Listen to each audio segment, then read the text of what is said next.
Hello.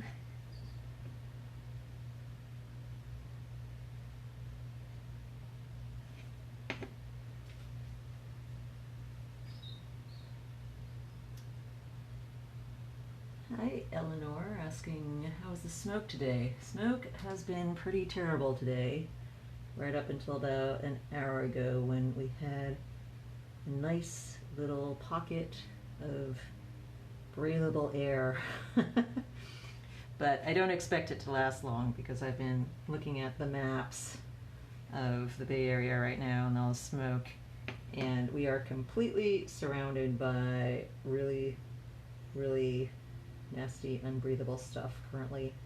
So I don't know, I think we're just lucky momentarily to have just this tiny little breather, but we're taking advantage of it. We've got all the windows open and all the fans blowing to try to get as much outside air in while we can.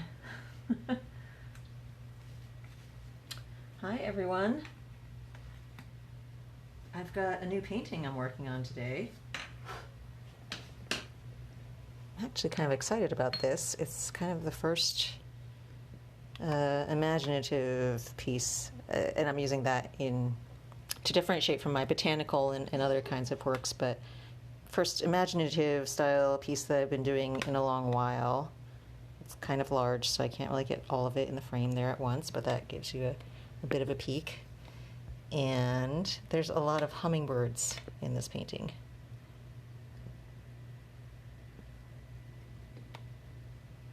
So I'm working on a couple of these little hummingbirds.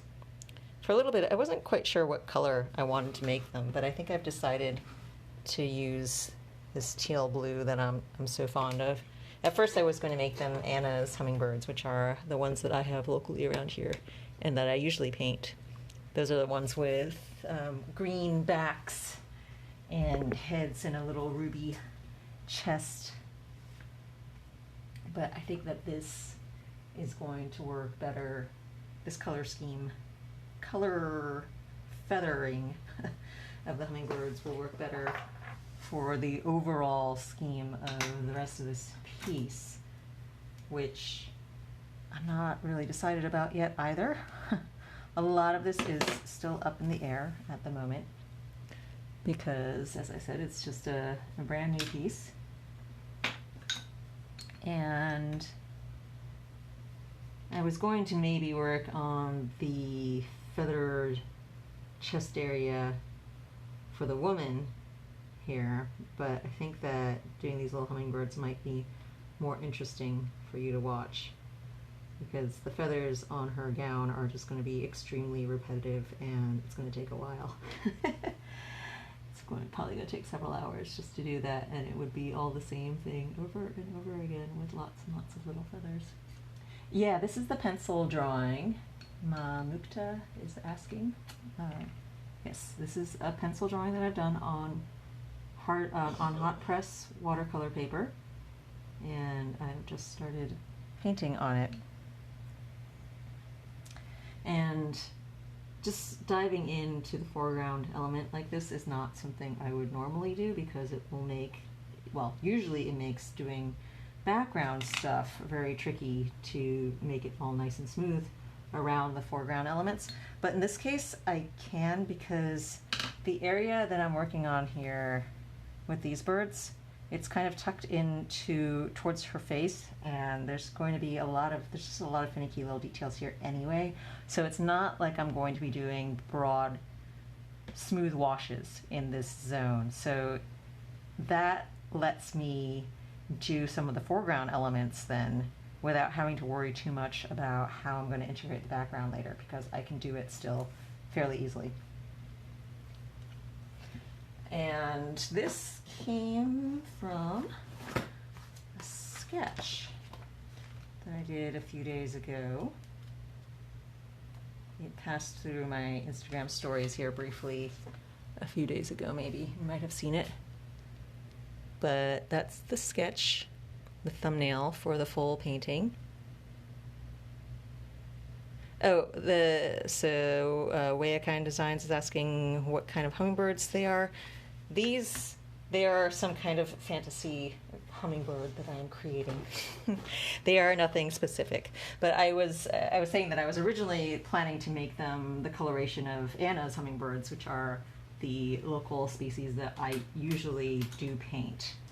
And those are, they serve the ruby-throated sort of hummingbird, but these are a mixture of various colorations that I have seen in some of my references.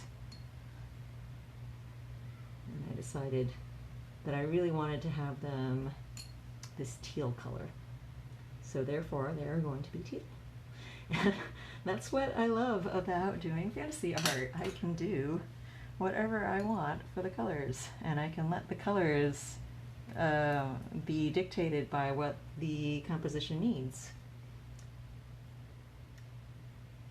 But I'm familiar with the shape and the textures and everything about hummingbirds because I actually have done some very detailed, natural paintings of them in the past.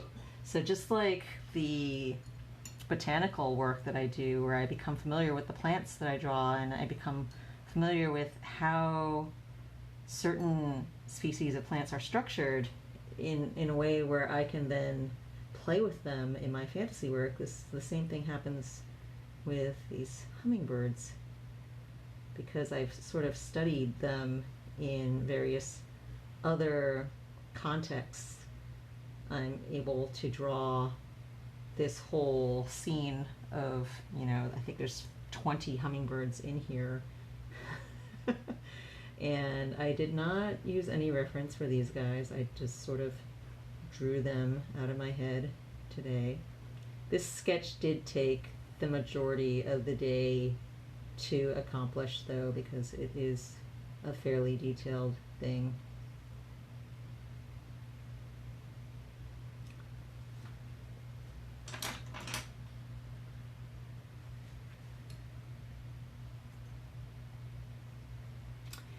Really, this painting is just an excuse to paint lots of hummingbirds. And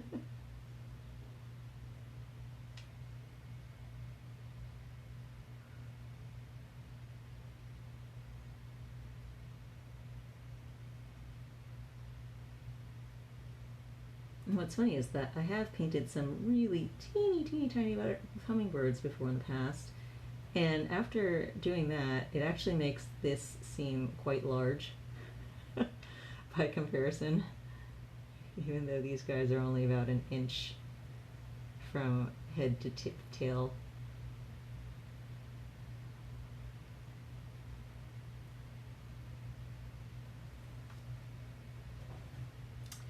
What is the brand of my watercolors? Well, currently I mostly have Daniel Smith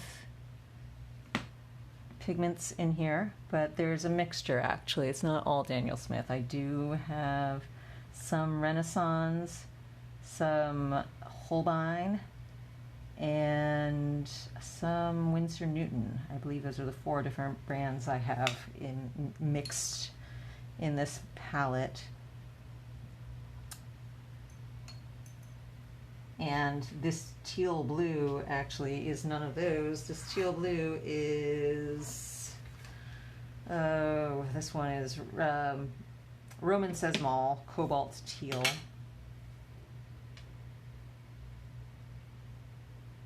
So it is a hodgepodge of many different brands.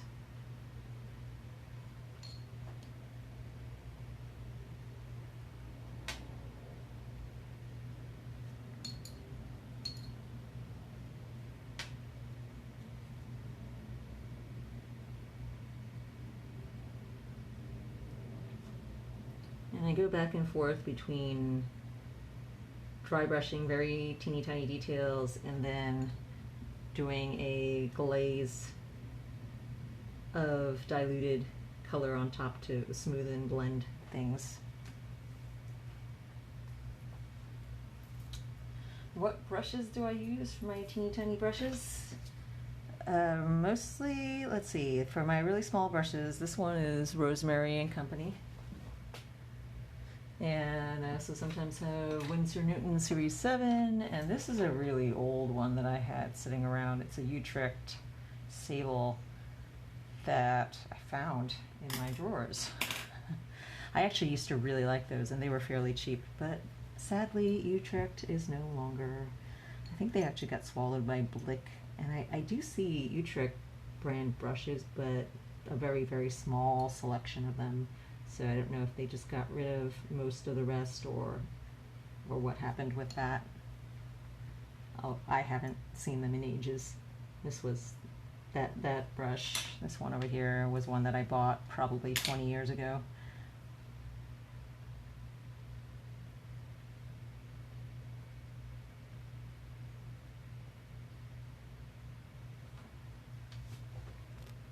Let's see if I can zoom in some more there. Oh, there we go.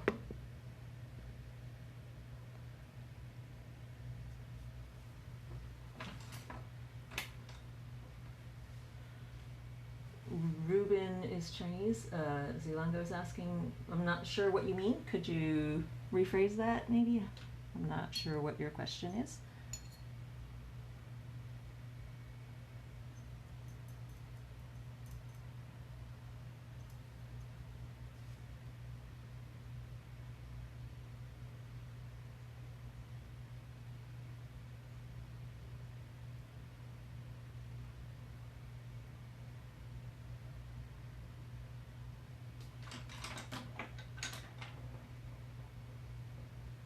American says, glad I'm not the only one using 20-year-old brushes. I stockpile brushes because I find ones that I like, and because I wear through them when I'm doing this really detailed kind of work, I tend to buy like 10 of them at a time so that I can have them on hand for when I need. And I think this is one that just got forgotten somehow and tossed in the bucket of older brushes, but it's actually a brand new one.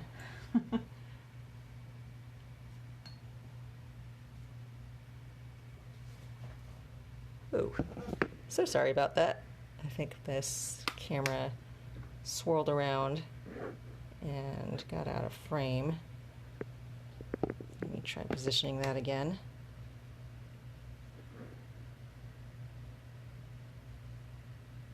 There we go. That's better. Sorry about that.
I love the little fan of feathers hummingbirds always have around their eyes. They kind of swirl outwards from there.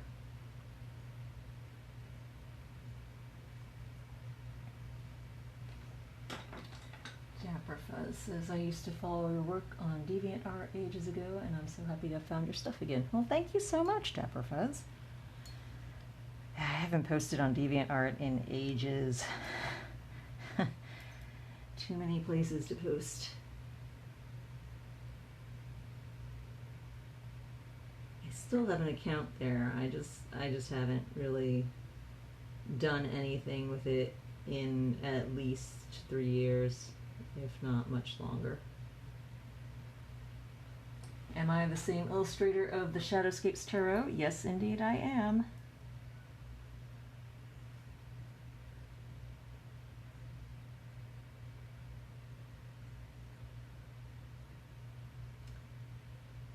It's been over 10 years since that came out as well now.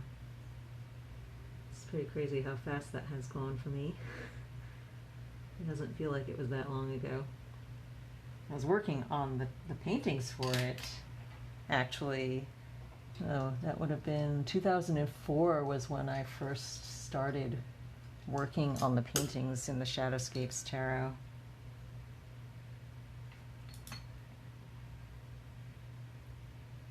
It took me 3 years to finish them,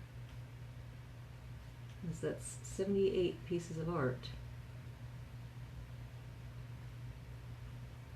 And at the time, I was doing a lot of contract work still as well.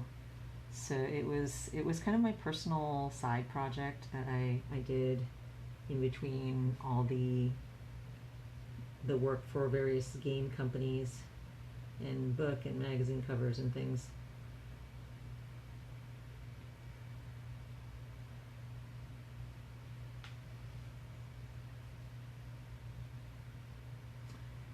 Strago Art says, I'm the same with Deviant Art. Then I found you again a few years ago through Heaven and Earth Designs. So I'm delighted to stumble across your Instagram. Well, thank you very much and welcome over here. Have you done any of the cross-stitch patterns? I'm always so amazed and impressed by the people who finish those patterns because they look so intense to do in a project that can take months, I would assume. I don't know. I've actually never I haven't never done a cross stitch, but I haven't done anything bigger than about 3 by 3 inches since I was in junior high probably. I used to like doing them then. I tried to teach myself embroidery recently, but I lost patience with that too. I didn't get very far. You'd think that because I have patience with doing stuff like this, painting with essentially, 10 hairs on a brush, that I would have patience for doing cross stitch and embroidery and things. In fact, when I was doing the embroidery, I showed it to a friend of mine, and she said something about comparing it to my botanical art. And I responded by telling her, actually, I think that the embroidery is faster than coloring something in my botanical art. Because she was saying, oh, it's one thread at a time of color. And I think that doing the botanical paintings is even more painstaking and slow than that.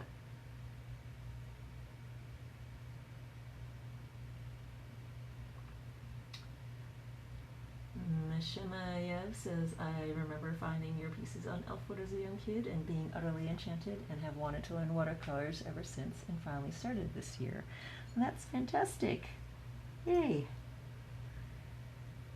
I love watercolors. I fell in love with them. I know exactly the date. I fell in love with them in 2000.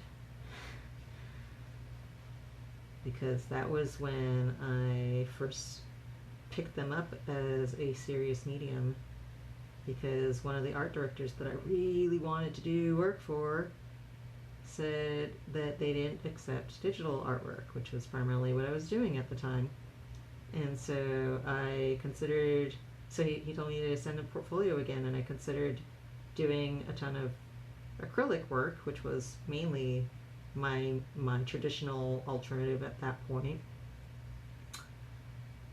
Or else, well, there was no or else. That was what I thought I was going to do.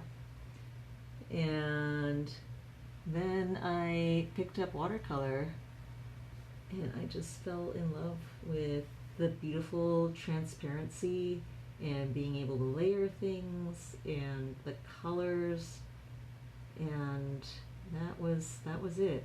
From there on, I was trying to do more and more watercolor, which was tricky at first because all my clients that I'd been working with to that point, these game companies, they were hiring me based on my digital art portfolio.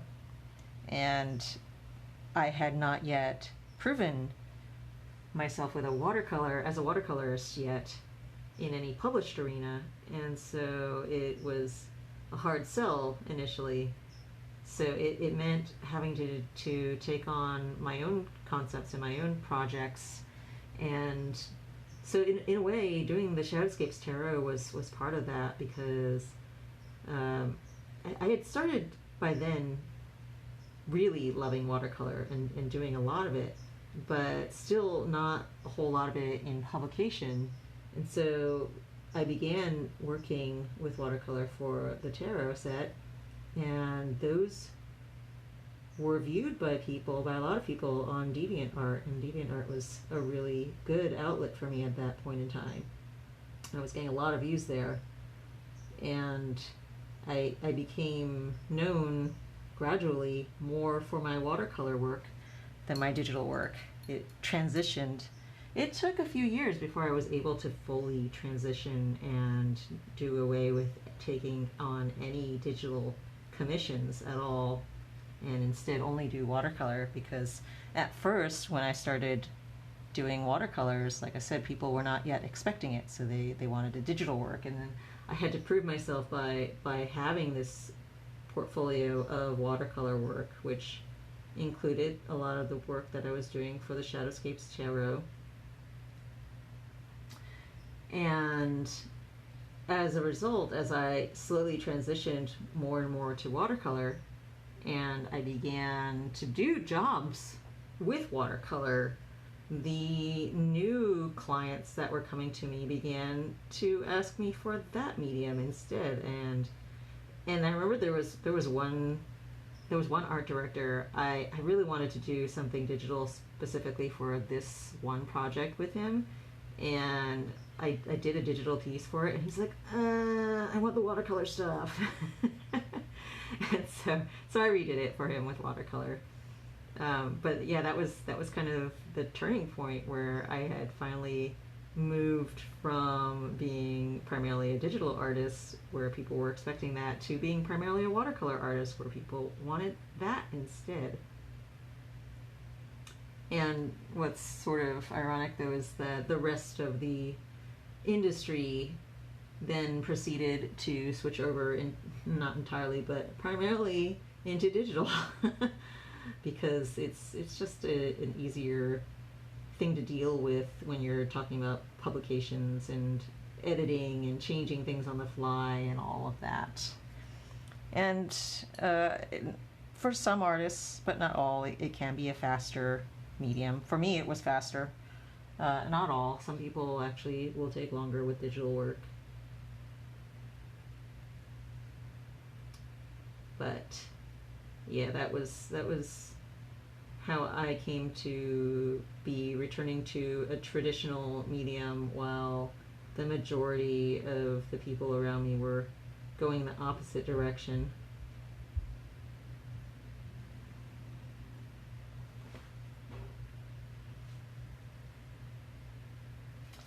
Let's see, what's all the stuff that I missed while I was babbling there?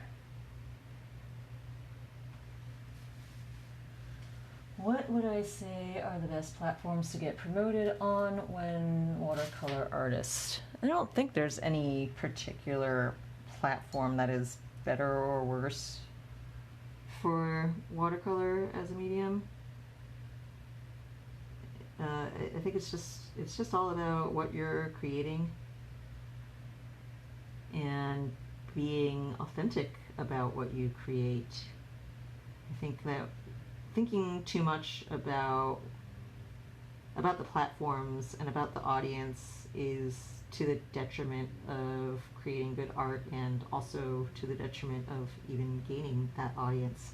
As counter as it seems, and I know it's hard for me sometimes too to ignore the reception something receives, because the the best reception is always going to be given to things that are honest and that are true to what you individually as an artist want and need to create, and that's going to be different for each person. And so you have to find that voice in you, find what it is that you really want to create and that you need to make, and listen to it. And sometimes it can be a scary road because sometimes you don't know if something is going to be received well at all, and that's kind of part of doing this. You just have to dive into it and trust that if you do what is true to you as an artist, then an audience will come for that. And you can't worry too much about the platforms and the algorithms and all that. I mean, we all talk about it and we all complain about those things. But really, those have to take backseat because the most important part is just making the art.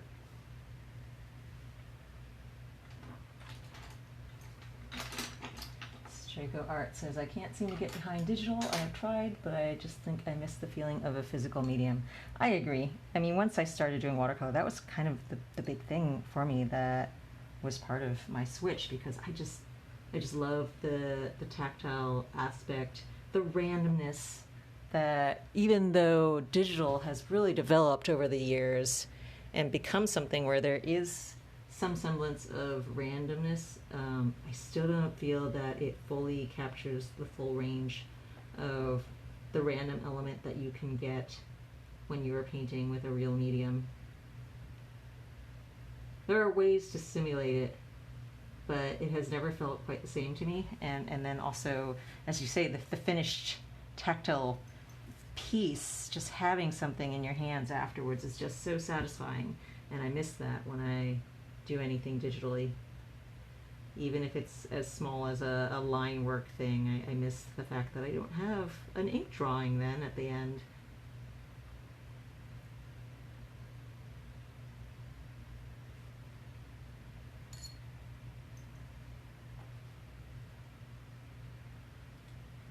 Greetings from New Zealand, says Slugget Art. Loving the colors of the bird. Question, do you have any artist mentors when starting out watercolors? Did I go to classes and workshops? No, I did not.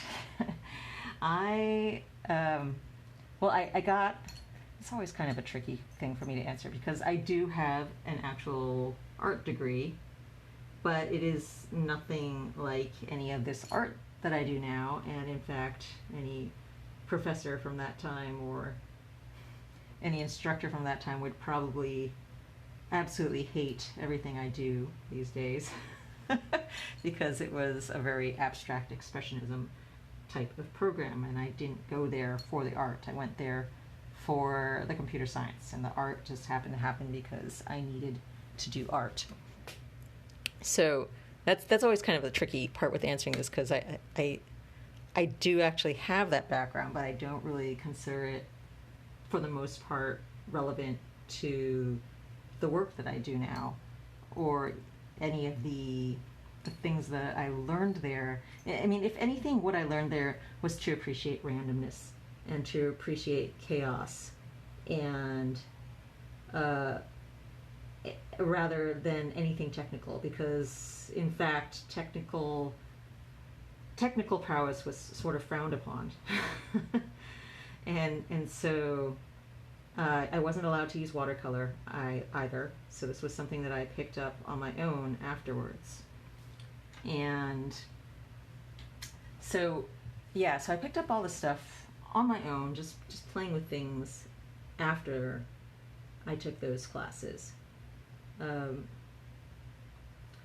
But I think maybe the one relevant course that I took after leaving the university setting was, at some point I did take some workshops on botanical art, because I was not familiar with it as a genre at that point yet, and they had some workshops available at my local botanical garden, and so I joined that and I took it, and I found that here was another path with watercolors that I also really enjoyed. Although I still enjoy the fantastical as well. So I've taken the workshop information that I learned with botanical art, and I really combine it with my own fantastical bent and direction. Also, my hands can't take the constant gripping tightly of a brush that I do when I work on botanical art, so I can't do it continuously.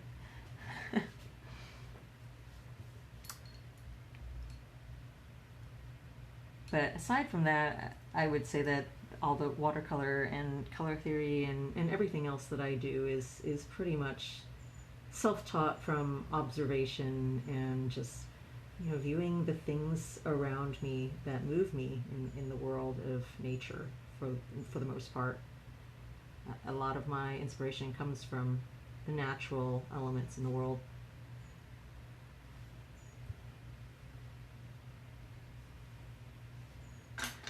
Slugged Art says, I can't imagine anyone hating your work.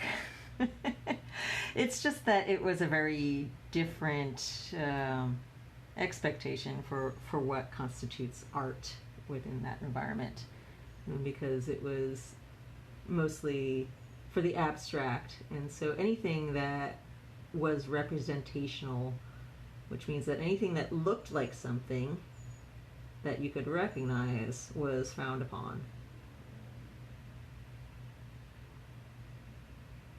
And it was because of that I thought when I left the university that I was forever going to be disinterested in the fine art world, because I did not think that my art had any place or any welcome in that setting.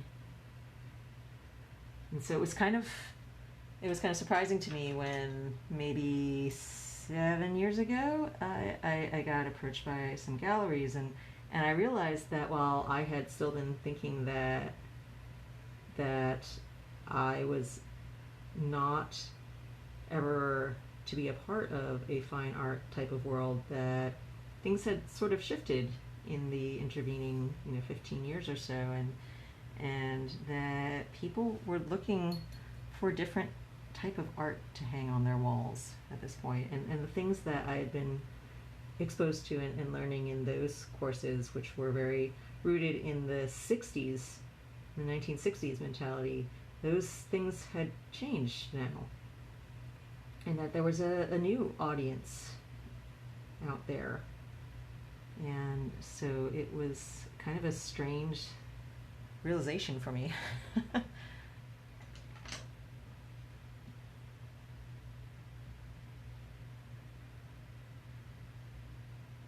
What are my preferred types of watercolors? Tubes, pans, liquid, other? My preferred are tubes, because then I can create my own palette from them. I like to set up my little mini palette here with my own color choices from tubes. And I mentioned earlier, you probably may have missed that, when I first started this stream, but the paints that I've got here are, let's see, I've got Daniel Smith and Winsor Newton and Renaissance and Holbein. Those are the brands that I've got.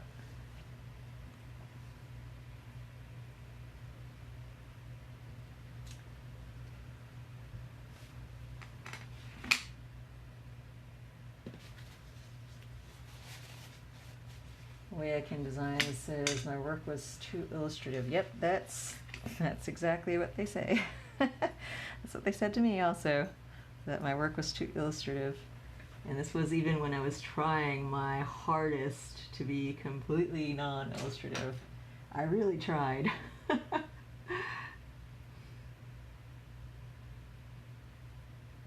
I actually had to fight for a spot within the department, because when I tried to declare my major, I was told I needed to take the painting classes again, which completely baffled me. I was shocked when I saw that because I was told by the professor when I took the painting class, she says, "Oh, I see that you can paint already. You don't need to follow the assignments. You can go ahead and do whatever you like. You can treat this as independent study." And then she proceeded to give me an A+. And so when they told me that I needed to take painting again, I was furious. I was really mad. As a little 19-year-old can be. And sorry for anyone who's 19 here. But yes, I was extremely mad, and I went knocking on the door of the advisor's office, and she blew me off twice. She set up meetings, and then she just didn't show up. And the third time, finally, she was there, and I wanted to know what their expectations were. Like, what were they looking for? Because to tell me one thing on one hand, you know, giving me an A+ in painting, and then on the other hand saying, "Oh, you need to take painting again," did not make any sense whatsoever. And she clearly also realized that it did not make any sense, because shortly after that they said, "Okay, we'll review your portfolio again," and they did let me in after that. But it was definitely because I was too illustrative for their taste.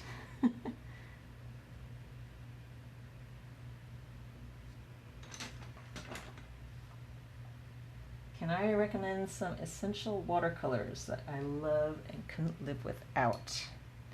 I have a list somewhere. Send me a DM afterwards, and I can give you a list of what colors I think are essential. I don't really pay attention to color names any longer these days, especially since a lot of the colors that I use, a lot of the basic colors I've kind of replaced with granulating versions of them, which are a little bit more specialized, and so I remember even less what the original ones were. I mean, off the top of my head, like some of them, let's see, ultramarine blue, for red, I like permanent alizarin crimson right now, some of my favorites, but any of the quinacridrones are great as well to have in your palette. For yellow, a nickel tishanite, greens, sap green, hooker green, blues, I would say ultramarine and cobalt, and maybe cerulean. And then for neutral kind of colors, burnt umber, Payne's gray. I think that's sort of a basic set right there, if you remember. I'll have this saved later as well, so you can always rewind and listen to that again if you didn't catch everything.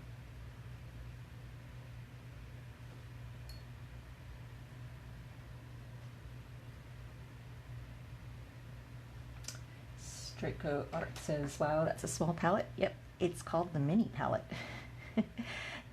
It's something that I designed, and I initially had it as a Kickstarter a couple years ago, and then after that, Etcher has taken over, and they are the ones that now produce it. And they are around here on Instagram as well. I'll put a link as well to that in the notes for this when I archive it. You can find this as well as all the other streams that I've done over the past couple months in my Instagram IGTV section.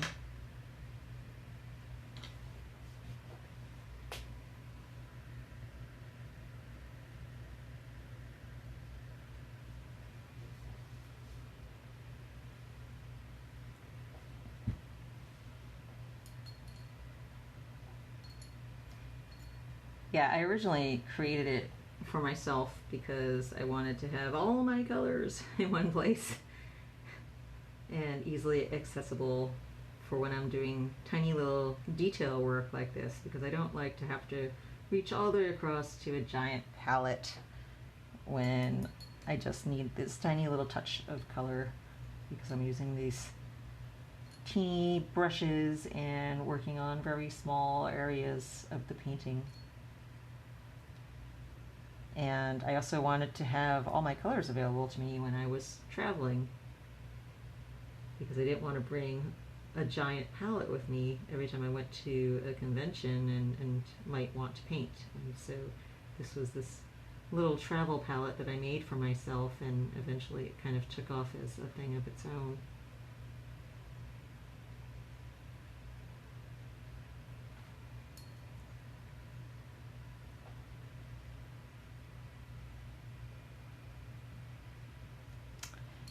What paper am I using? I am using Moulin de Roy Hot Press 300 pound.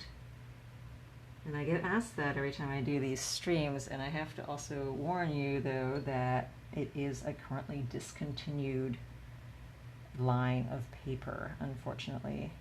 Canson is no longer making it, and I can't remember what the replacement line is. It might be Heritage, but I'm not sure. Although I've heard people who have tried Heritage and they say that it is not like the Moulin de Roy, and it is not it's not something you could switch to as an exact replacement of it. For myself, I actually stocked up on Moulin de Roy when I heard that they were discontinuing, so I have a good stockpile of it that I'm planning to use for a few years. And I believe that you can still find it occasionally online at some stores, so if you wanted to try it and see if you like it enough to stockpile some yourself, you can still do that, but a lot of places are out of it now. But I love how it really takes the color, and the colors are super vibrant and bright. I haven't tried a direct comparison with it and many other papers, but I did try the other day comparing it directly with some Arches cold press, and there was a big difference in how intense the colors, the same colors, looked on this paper versus the Canson cold press. Or not Canson, sorry, I mean Arches cold press. But another paper that I like using, which is actually a lot cheaper than this, is Fluid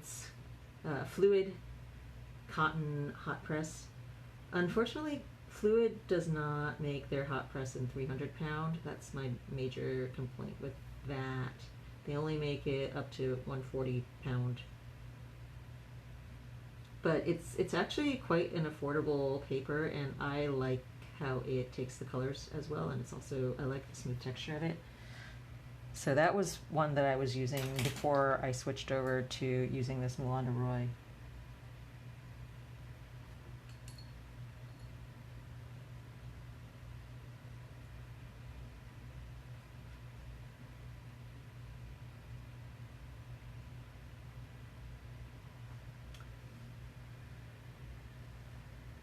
Am I using Payne's Gray for my dark and detail work? I do use Payne's Gray. I think right now here I've been using a little bit of neutral tint. I like to use 3 different neutral grayish tones depending on the needs of the piece. So I have neutral tint, which is, as its name suggests, fairly neutral. And then I also like using Payne's Gray for the cooler end of the spectrum. I have the Winsor Newton, I think. Let me see. Yeah, I'm using Winsor Newton's Payne's Gray, and it's definitely on the cooler end of the spectrum. So different brands' Payne's Grays look a little different, but I believe most of them have a slightly blue tinge to them. And then for the warm side of things, I like Daniel Smith's Bloodstone, which also granulates gorgeously.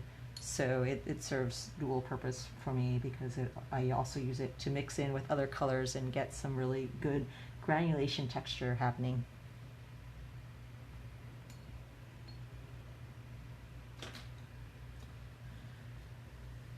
Have I tried Lanaquarelle by Magnani? No, I have not tried that before. Let's see, what else have I missed? This is a lovely video to have on the background while I work on my own art. The hummingbirds are looking great. Thank you so much. J.O. is saying, I love your art. I have several prints of yours hanging in my home. Thank you also. Which prints do you have? And let's see, do I have the color planned out beforehand on larger pieces like this, or do you still approach colors intuitively? It varies. Some paintings I have a very definitive color plan well in advance, and others I just go for it. I just start painting and I start with the colors. So if I don't know entirely at all what colors I'm going to use, I'll frequently just pick a color where I know it has to be a specific color. There's nothing really here in this piece that has that kind of necessary color choice. But I'll do that on some paintings where there is something very specific. Like, for example, if there's a red poppy, I'll say, okay, well, I might as well start with the red poppy because I know that's going to be red. And then I go from there and I see what the color choice of the red poppy then dictates for everything else around it. For example, I usually won't go with a vibrant hooker's green type of combination with the red poppy, because then it has too much of a Christmas vibe to it, because it'll have like the bright Christmassy green and red together. So I'll tend to turn that green a little bit more towards the yellowish side, or even push it towards the blue side, so that it has a sort of tilted, as far as the color wheel, tilted axis of which colors they span.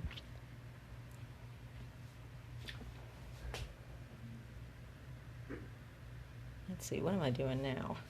I have a lot of hummingbirds to finish here. Like I said, I think there's about 20 hummingbirds in this painting. Let's see, what else did someone say? Do I have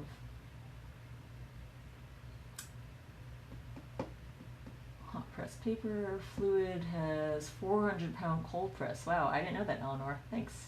That's good to know. I don't think I've painted on 400-pound watercolor paper before. Oh, 300-pound. Okay. The way I can design says I'm not a fan of cold press, but I've been trying out Fabriana hot press lately. Yeah, I generally don't like cold press either. Hot press is always my preference. I have a few pads of cold press that I've bought over the years on accident, so every once in a while I'll dig those out and just kind of play with them. I've used them a few times on some of the spur-of-the-moment pieces that I do here in my live sessions.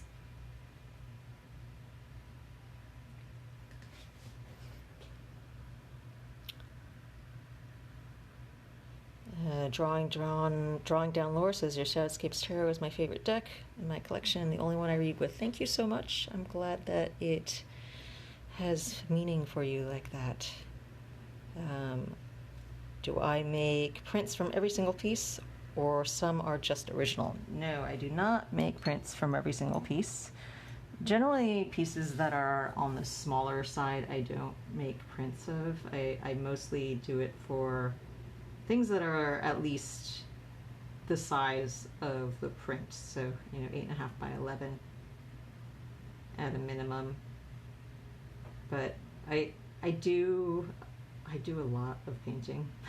I don't know if you noticed this. I make a lot of pieces, so I can't make prints of every single thing.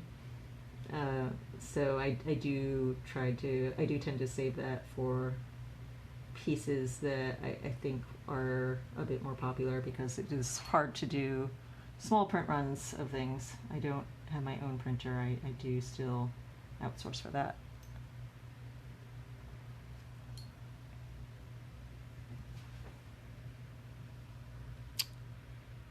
Am I using a hot press watercolor paper? Yes, I am. Hummingbirds are very interesting. They have the biggest heart mass ratio to the rest of the body. Fun fact. I did not know that. That is pretty cool. And I guess that is not surprising, because they've got to work quite a bit to get those wings pumping as fast as they do.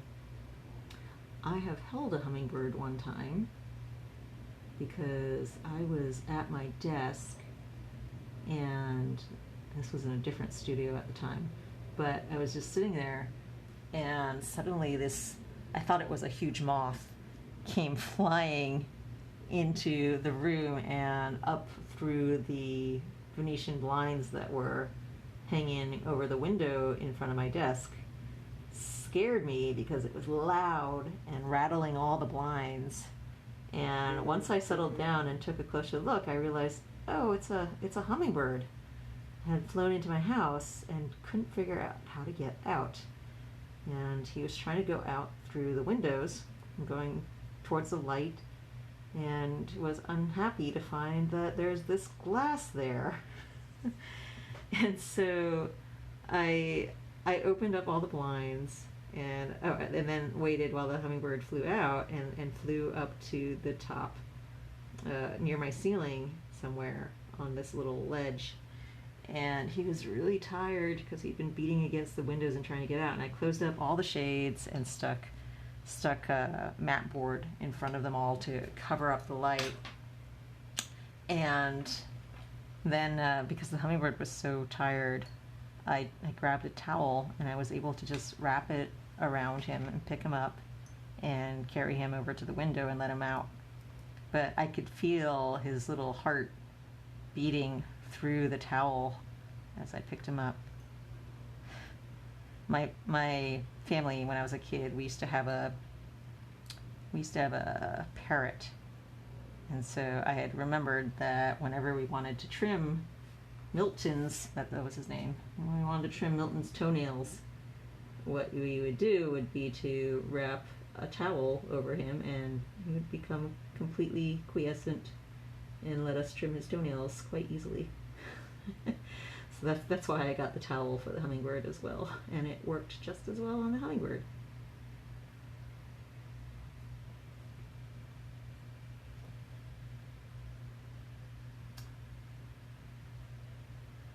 Ashley Jane Art says, I didn't realize you used so many layers in your paintings. When I work with watercolor, sometimes the paper gets overworked. I think sometimes I use too much water. I use a ton of water when I'm doing my wash type layers, and as long as you tape down your paper before you start painting and you don't untape it until you're done, then that should prevent any bowing from happening. If you're using good quality paper. I mean, if you're using paper that is of a not so good quality, then you might have some permanent buckling with it. So if that's what you're experiencing, I might look into trying to find some better paper and spending a little bit more money on that, because it does make a difference to have quality paper that you're going to work on. It doesn't have to be the best paper, but something that has just something that just has a little bit more substance to it will make a huge difference. Art Linka says, I work in the garden and they are so loud. Hummingbirds, yeah, they are super loud. I know when they're near, not from the visual, but I can hear them because they do this little chirp, chirp, chirp, chirp, chirp, chirp, chirp. And their wings will be beating like crazy. And that's how I know that a hummingbird is nearby. I got some really good zoomed in telephoto pictures of a hummingbird once at my succulents, because I had seen that they liked the flowers of this succulent, and so one day I decided I was going to try to get some pictures, and I set up my telephoto focusing on the flowers, and then I just sat there reading. I wasn't even watching the plant. I was just reading and drinking some tea, and then sure enough, a little bit later I heard that little chirp, chirp, chirp, chirp, and I picked up my camera and I got some amazing photos.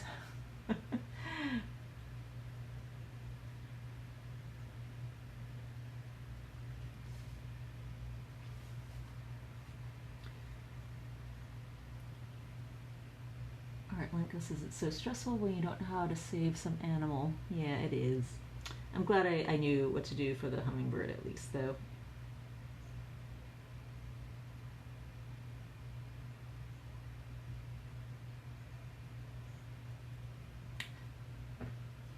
hummingbirds are such a rare sight where I live, so it's always fun when I happen to see one.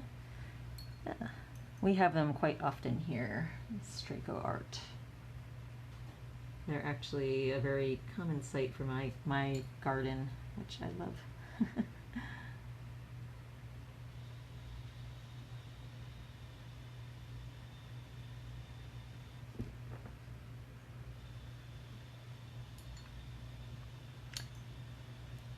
I've never seen them on succulents. Yeah, they like my echeveria flowers.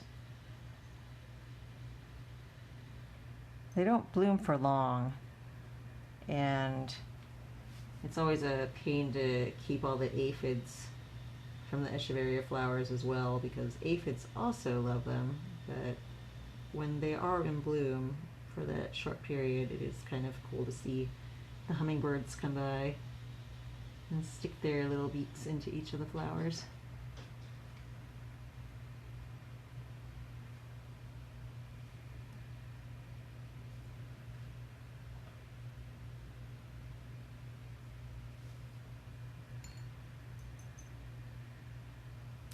I think we're coming down to the end of the hour here.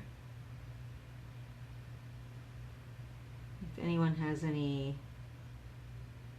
final questions here today before I close up, but if there's anything I miss or something that you remember later, I have these streaming sessions every Monday at 6 p.m. Pacific time.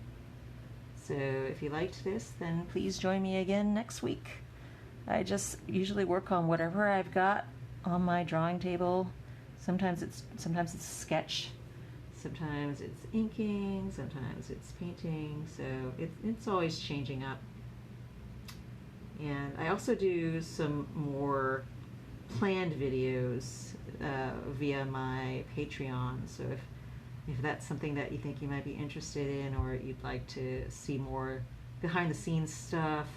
Actually, someone was asking a little while back about how I plan colors, and actually the article that I posted in my Patreon these past 2 months, I think, or maybe, I don't remember exactly when, but very recent ones in the $1 tier, so it's just $1 a month. I was posting these detailed articles about how I go about choosing colors and how there are various methods of that, sometimes where it's completely planned and sometimes where it's selectively based on colors that are already set and defined by the subject matter, and I go in depth about that. But thank you again for joining me. Let me zoom out here and you can see the full painting as it is now. Well, there's not much painting happening yet, just these little birds. So the full sketch.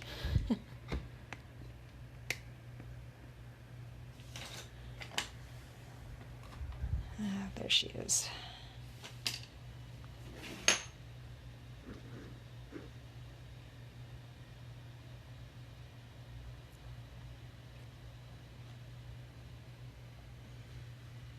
Well, thank you very much, everyone, and good evening.